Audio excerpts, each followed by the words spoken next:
오늘 본문은 우리가 잘 알고 있는 말씀이지요.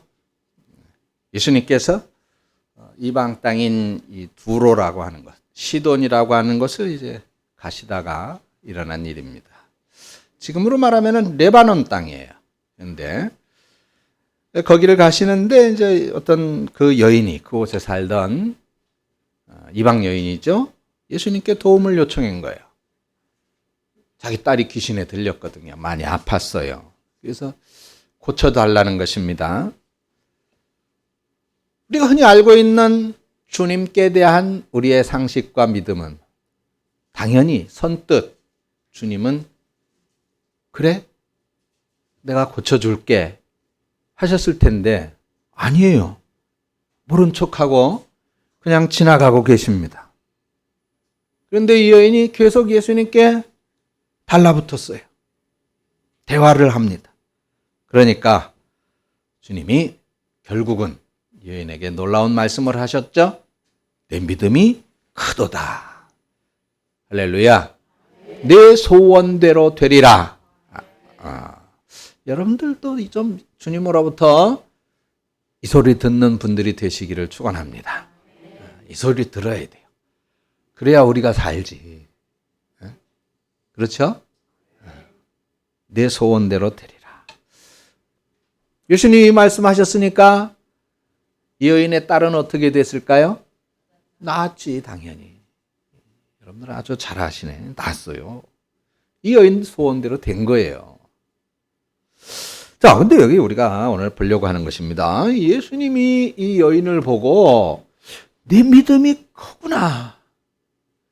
내 믿음이 엄청나구나. 칭찬을 하셨단 말이죠. 아니, 그러면 이 여인에게 어떤 믿음을 보셨길래, 이 여인이 어떤 믿음을 가지고 계셨길래 예수님은 그렇게 큰 믿음이구나, 너는 엄청난 믿음을 가지고 있구나 칭찬을 하셨을까요? 오늘 우리가 이걸 좀 배워서 저도 여러분들도 예수님으로부터 칭찬받을 수 있는 이런 큰 믿음의 사람들이 되시기를 축원합니다. 먼저 여인은 예수님을 어떻게 믿었느냐?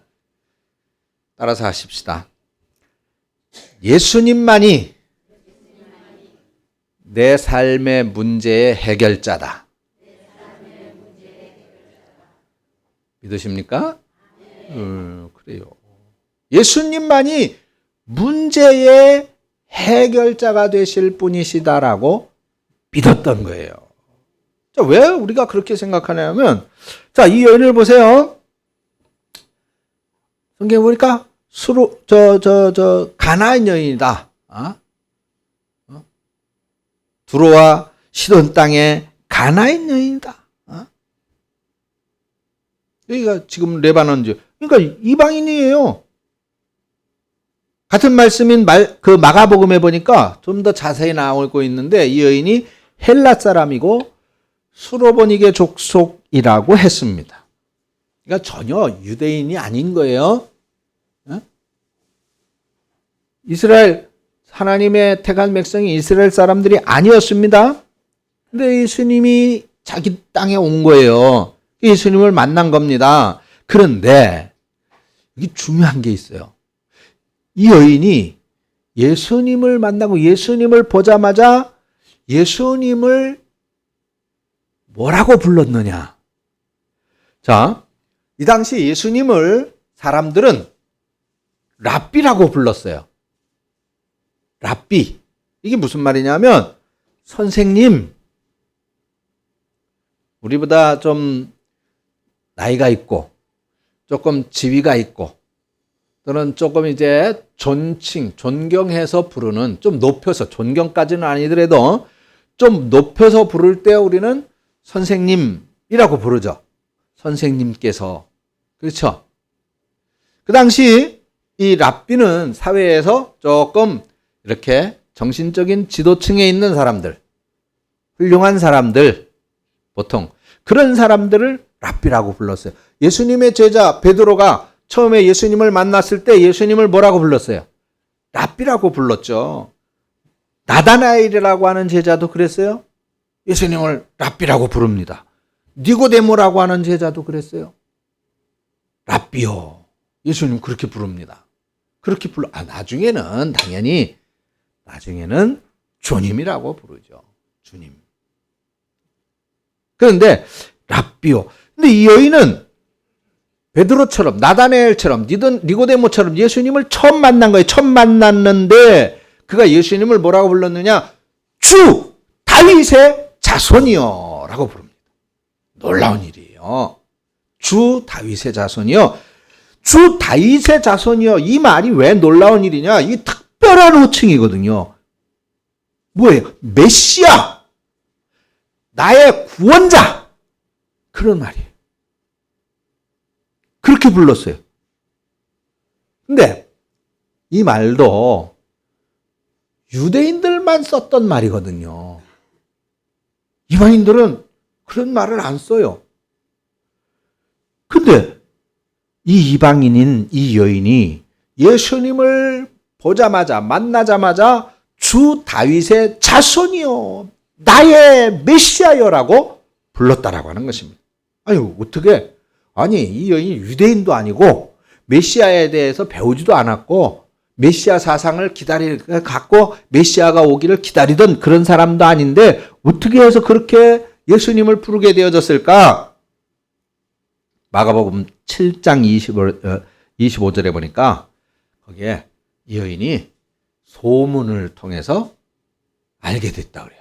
소문. 이 리바논 지역, 두로와 시돈 지방은 예루살렘, 유대 땅에서 갈릴리에서 약 한 5, 60km 정도 그렇게 떨어져 있는 거리에 있었습니다. 근데 이 여인은 들리는 풍문에 이 예수라고 하는 분이 갑자기 유대 땅에 나타나셨는데 이분이 가는 곳곳마다 자기가 하나님의 아들이라고 그러면서 세상을 구원할 자라고 말씀을 하시면서 사람들을 고쳐주시고 귀신들도 쫓아내주시고 죽은 사람도 살리더라. 그런 소문을 들었다는 거예요. 소문을 들었다. 자, 이 여인이 지금 귀가 설기되겠죠. 왜? 자기에게 문제가 있었잖아요. 자기 딸이 아파요, 지금. 많이 아파. 그래서 이 딸을 고쳐보려고 안 해본 것이 없겠죠. 부모의 마음 아니겠어요? 근데 차도가 없었어요. 그러던 중에 소문을 듣고 귀가 번쩍 뜨였을 거예요. 그래서 이 예수님에 대해서 아마 그 소문을 좀 더 알고 다녔겠죠. 그런데 확실하게 많은 사람들이 그 예수라고 하는 분이 그 유대인들이 그렇게 기다리고 있었던 메시아라고 하는 분이래. 그분이 다윗의 자손이래. 그래서 고난과 역경 가운데 있는 그 이스라엘 사람, 유대 사람들, 지금 로마 식민지로 있잖아요. 그 사람들을 구원할, 유대 민족을 구원하실 메시아래 라고 하는 얘기를 들은 거예요. 그 순간 이 여인은 마음에 확신을 가졌어요. 그래, 저분을 만나야 내 딸이 고침을 받겠구나. 할렐루야. 저분을 만나야 우리 가정의 문제가 해결되겠구나. 저분을 만나야 내 고민이, 내 걱정이, 내 근심이 해결되겠구나. 그래서 이 여인은 예수가 마침 자기네 지방으로 오신다는 소문을 듣고 불이 나게 달려간 거예요. 그래서 예수님에게 자신의 믿음을 보여준 거예요. 당신은 메시아 맞습니다. 다윗의 자손이 맞습니다. 당신이 내 문제도 메시아이니까 해결해 주실 거를 내가 믿습니다. 그래가지고 예수님께 쫓아간 것이지요. 그렇지 않겠어요? 구경하러 갔겠습니까? 아니잖아요. 자, 그래서 예수님께 나갔어요. 예수님을 불렀습니다. 다윗의 자손이여 불렀어요.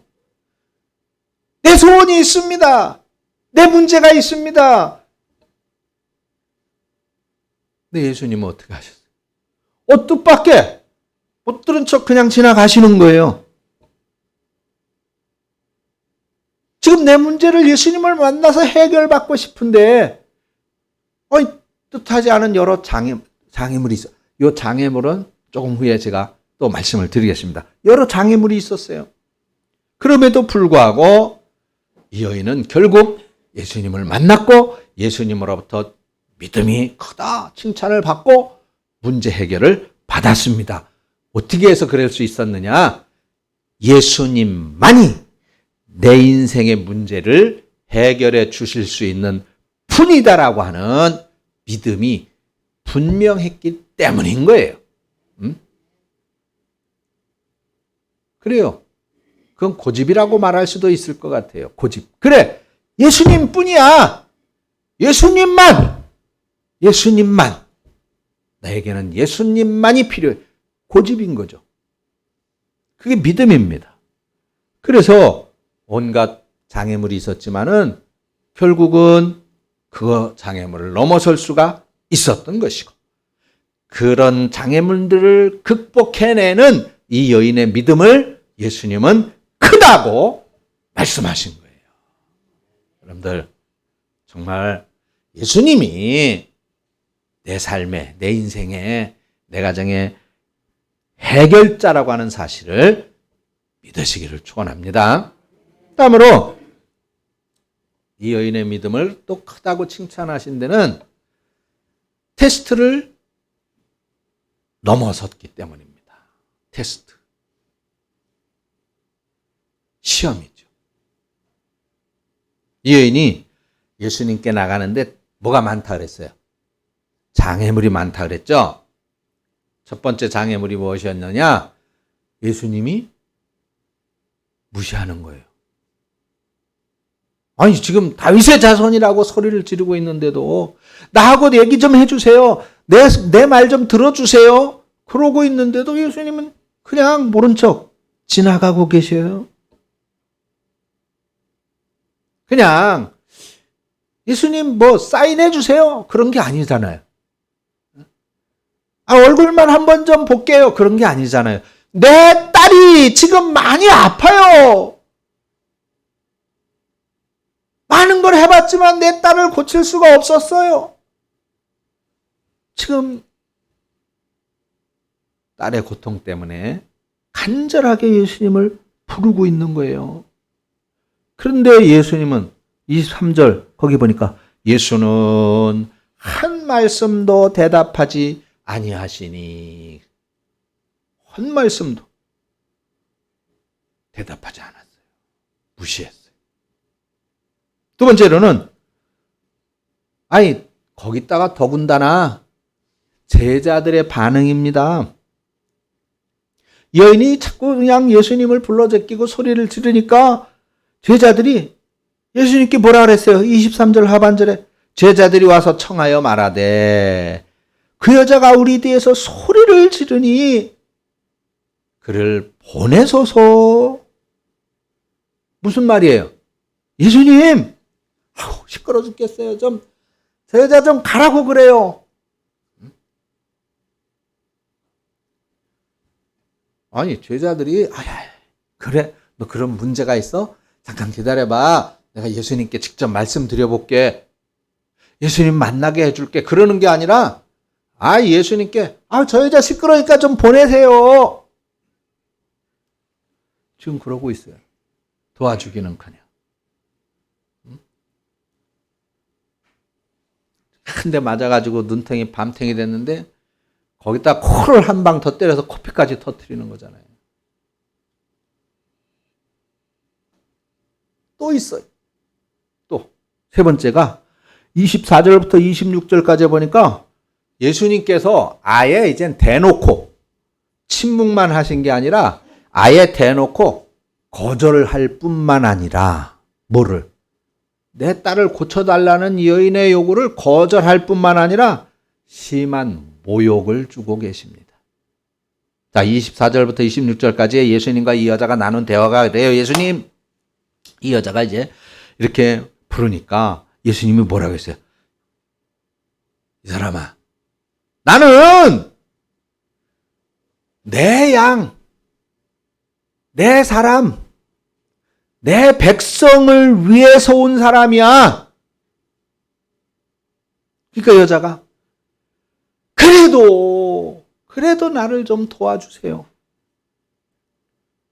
그러니까 예수님이 너 생각을 해봐라.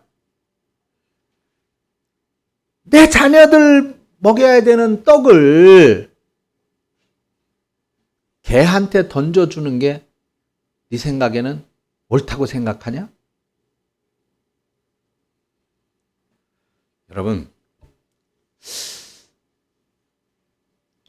여기는 그런 분들 없는데요. 혹시 제가 혹시나 해서 물어보는데 성질 안 좋은 사람 계세요? 만약에 이런 소리를 들으면 그 다음은 상상에 맡길게요.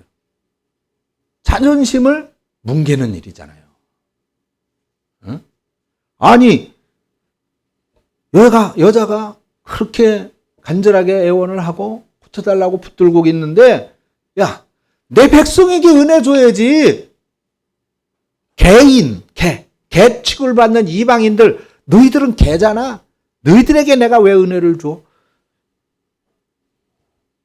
아니 무슨 말씀을 그따구로 하십니까? 안 고쳐주면 그만이지. 왜 그런 막말을 하시느냐고 아마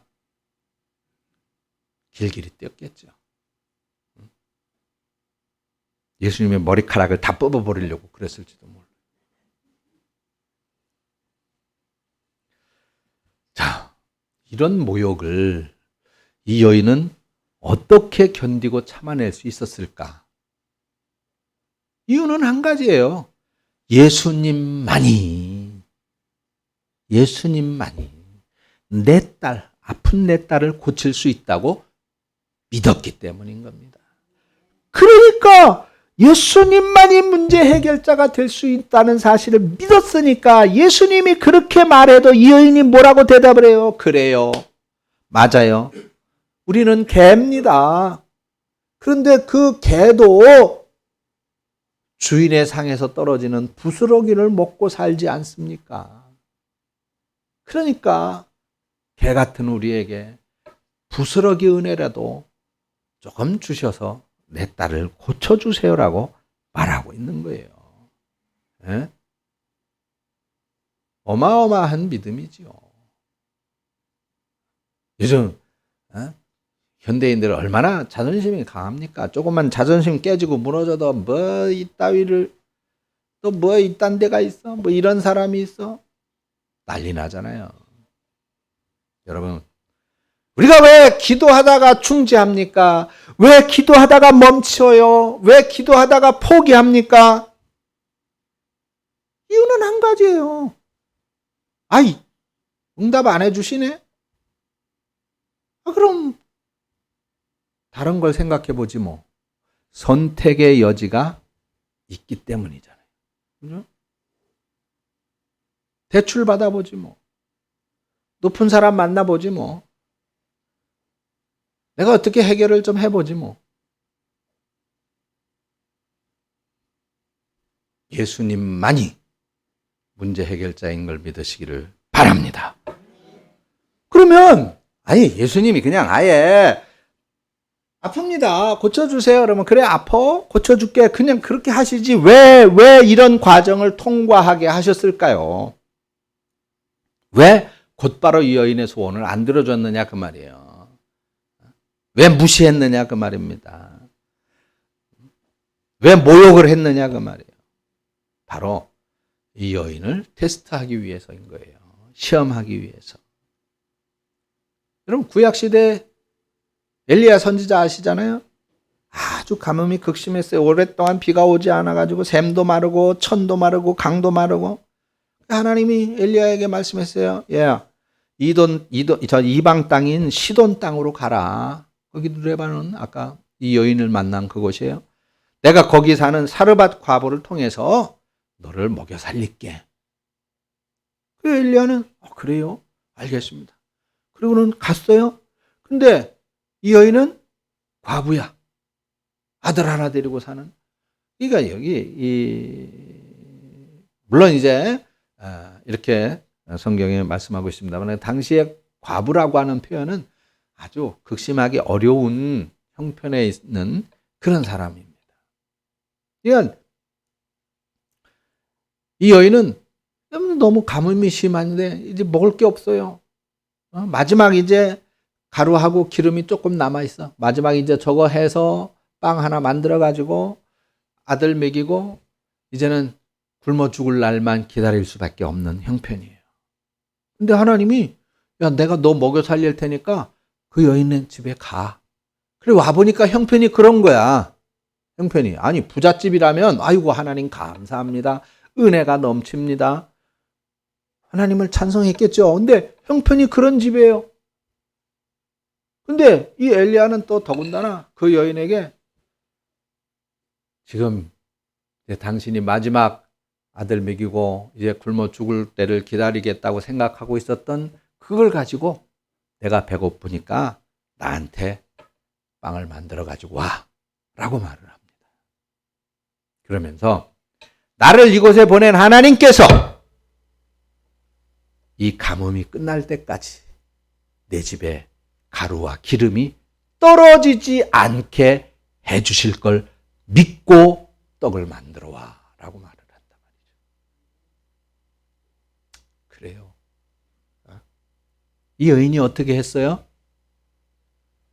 그러면 나에게 당신을 보낸 하나님이라고 하는 분이 그렇게 하셨다니까 이래주구나 저래주구나 당신이 말씀하시는 그 하나님을 믿고 내가 하겠습니다. 어떻게? 믿고 하겠습니다. 여러분 자기 아들보다 소중한 사람이 어디 있겠어요? 자기 아들보다.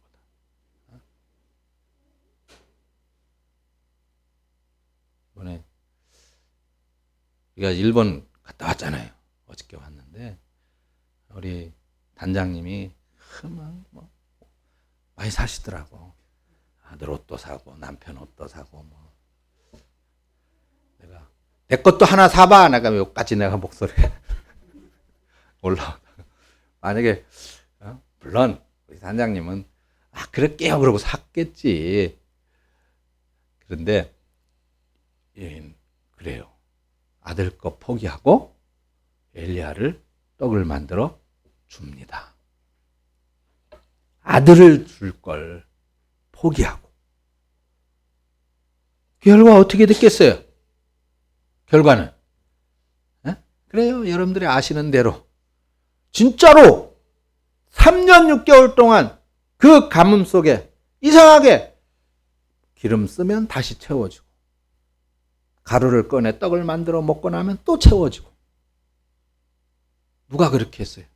내가 한 거 아니에요. 누가 했어? 그래요. 여러분들 아시는 대로 하나님이 누가? 그거의 믿음인 거예요. 그게 믿음인 거예요. 하나님이 하신다.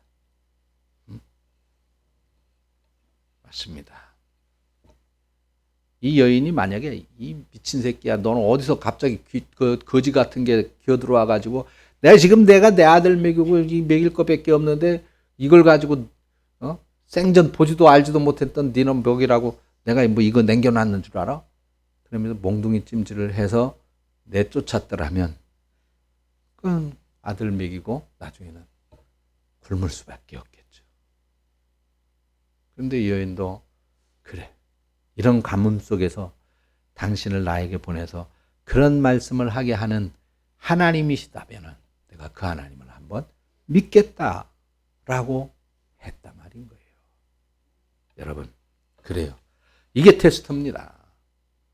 예수님도 귀신 들린 딸을 바로 고쳐주시는 것보다는 더 큰 목적을 가지고 계셨던 거예요.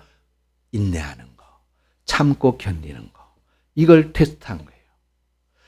이 테스트를 통해서 이 여인이 어떤 경우에도 흔들리지 않는 그런 믿음을 갖도록 만들어 주신 것입니다. 그래서 큰 믿음을 가진 사람은 어떤 시험도 이겨낼 수가 있는 거예요. 시험에 드는 사람은 큰 믿음이 아닌 거예요. 여러분들 큰 믿음을 가지시기를 축원합니다. 마지막으로 큰 믿음은 말씀을 긍정하는 믿음이에요. 우리가 살펴본 것처럼 주님은 이 여인이 정말 참기 어려운 그런 말씀과 태도를 보이셨잖아요. 근데 그 중에서 제일 견디기 어려운 말이 바로 26절의 말씀일 것 같아요. 자녀에게 줄 떡을 개에게 던져주는 사람이 있느냐? 나를 개라고 하는 건 괜찮아. 그런데 네 새끼는 개잖아. 이 말을 어떻게 견딜 수 있겠어요? 여러분들 견딜 수 있겠습니까? 그런데 그런 모욕적인 말을 듣고 27절의 이 여인은 이렇게 대답합니다. 주여, 옳습니다.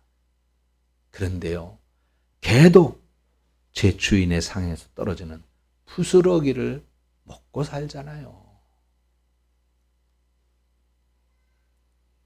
얼마든지 대들을 수 있죠. 이의를 제기할 수 있습니다. 아니, 어떻게 그런 모욕적인 말을 해요? 당신은 지금까지 다른 사람들에게 그렇게 살았습니까? 그렇게 대했습니까? 당신이 사랑 어쩌고 하더니 그건 다 거짓말입니까? 말할 수 있을 겁니다. 그런데 여인은 주여, 맞습니다.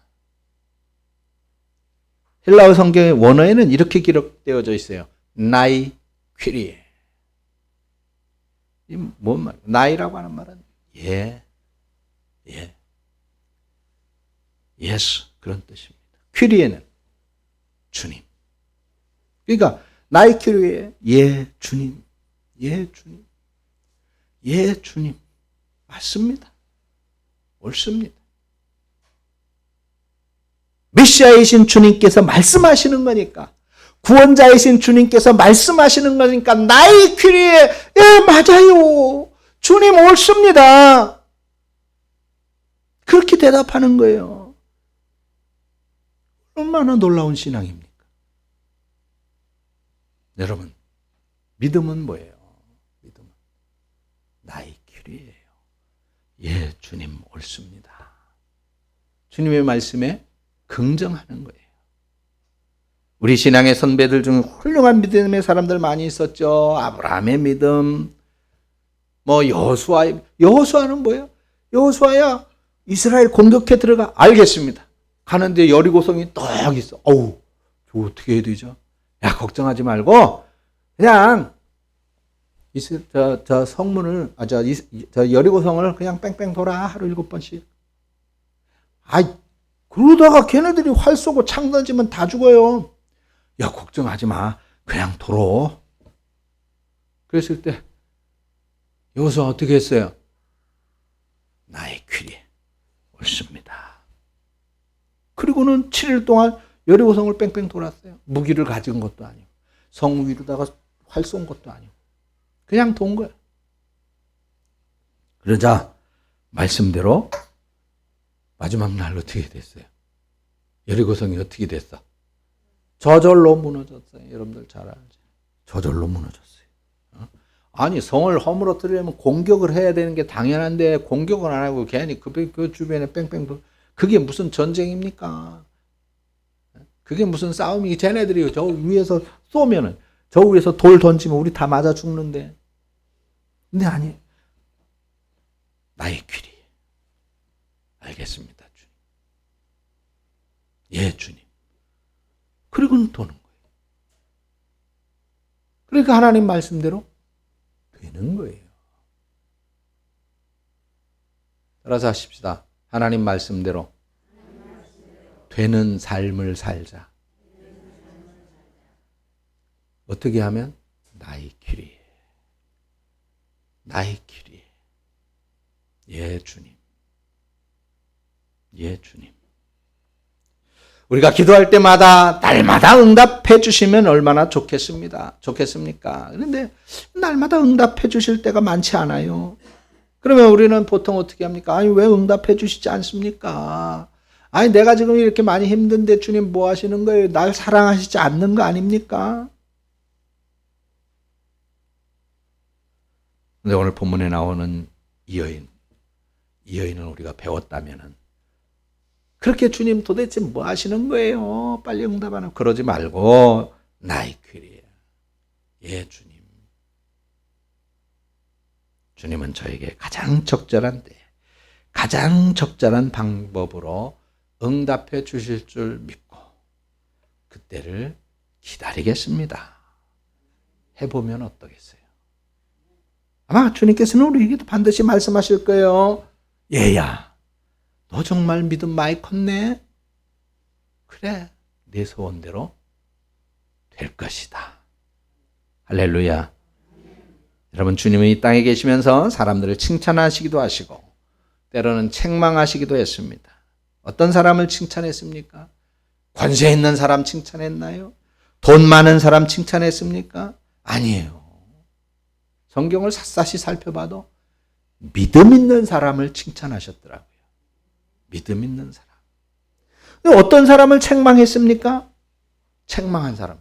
아니, 또 믿음 없는 사람을 책망하셨더라고요. 그러니까 칭찬과 책망의 유일한 기준이 나의 귀리에 주님을 순종하고 믿느냐라고 하는 것이었습니다.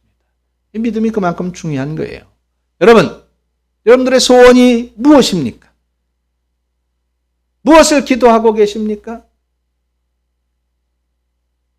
오늘 말씀을 통해서 주시는 교훈이 있습니다. 뭐예요? 소원이 먼저가 아니라 믿음이 먼저다. 믿음이 먼저다. 어떤 믿음입니까? 주님만이 이 문제의 유일한 해결자라고 하는 믿음. 어떤 어려움이 있어도 시험이 있어도 그걸 극복하고 넘어서는 믿음. 그리고 나의 길이에 그 말씀에 긍정하는 믿음입니다.